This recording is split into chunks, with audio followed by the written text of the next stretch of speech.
Thank you. There's a really big holiday coming up next week. I'm excited. Is anybody else excited? Yes. What's coming up? Halloween. All Hallows. Well, yeah, Halloween's coming up, but there's something else. Thanksgiving? No. Oh, Next week, yeah. I only listen. Actually, yeah. The day after Halloween, when you can buy candy at 75% off. So that is my special day because I like to buy the candy. Okay, so since Halloween's coming up, I thought, let's talk about something that's big right now. It's fear. You turn on the TV, you see all these scary movies and everything. So let's talk about fear. And I want to ask you to try to guess, what are the 5 biggest fears that people have? What do you think? Height.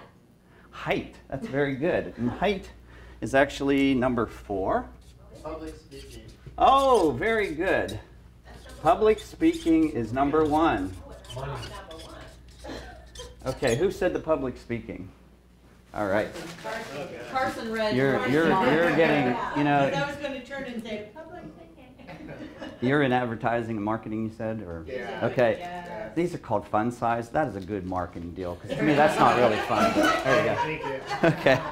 Okay, and I heard money. That's not one of the top 5, but that is definitely something we fret about. Debt is... Death. Oh, death. Death. D-E-A-T-H. You're doing good. That's 2 for you. Death is number 2. Okay. Think about little kids. What do we have from the time we're little?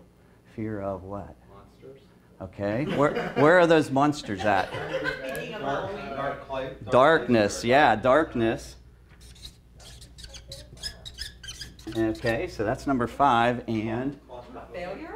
claustrophobia, failure. These are all good. Creepy crawly. Bugs. Spiders and bugs and snakes and all that kind of stuff. Okay. So this is amazing. When I first saw this, it says to me, you would rather fall from an airplane covered in spiders in the darkness to your death than to stand up and talk in front of some people. Pretty amazing, right?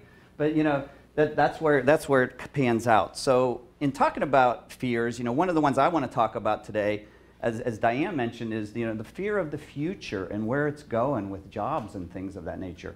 Because we have a lot of fear. There's a lot of change going on. Incredible changes going on around us. It affects us personally as well as professionally, and it just seems to be ever increasing. So how do we deal with our fears? What kind of things do you do when you have fears? What's the best way to approach them? Avoid them. Okay, avoidance is one. Maybe some research. Maybe finding a Research, learning. Coaching. What's that? Coaching. Yes, coaching, learning, facing them, right? Just, hitting them head on. So that's what I wanted to do today, is I wanted to say, okay, we're worried about what's the future like? How is it going to affect my job? And, am I even going to have a job in the future? Well, let's deal with that by looking at some data and understand some things, and we'll look also at some of the critical skills you need, including critical thinking skills. So that's one of the things we'll be talking about today. So what we're going to learn is why critical thinking is important. We're also going to learn how we can develop our critical thinking skills. And then thirdly, how we can develop the skills within our team so we get people to be critical thinkers. Okay, that's really where you get a lot of power out of this.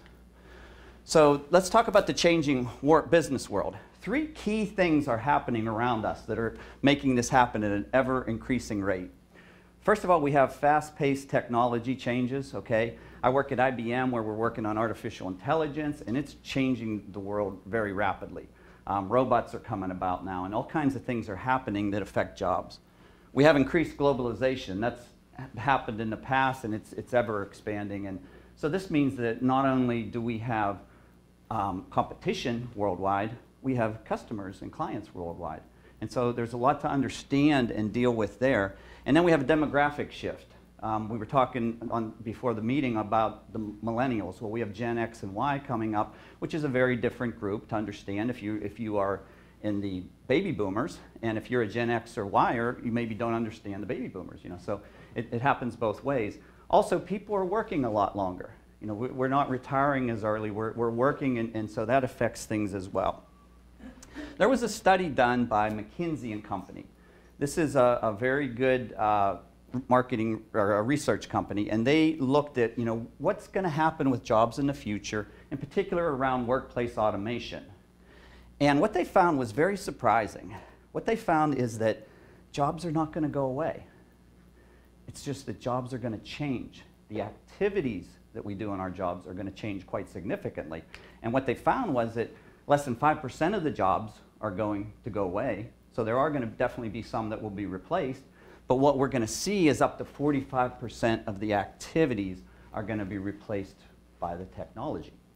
Okay, so you got to understand that. So there's going to be some new activities and new skills that you want to learn and be prepared for as you go into the future.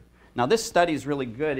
If you get the details on it, it breaks out all different professions, so you can actually look at, you know, where you're at and see what kind of things they say are important. But the skills that came out across the board were this: critical thinking skills, innovation, and agility.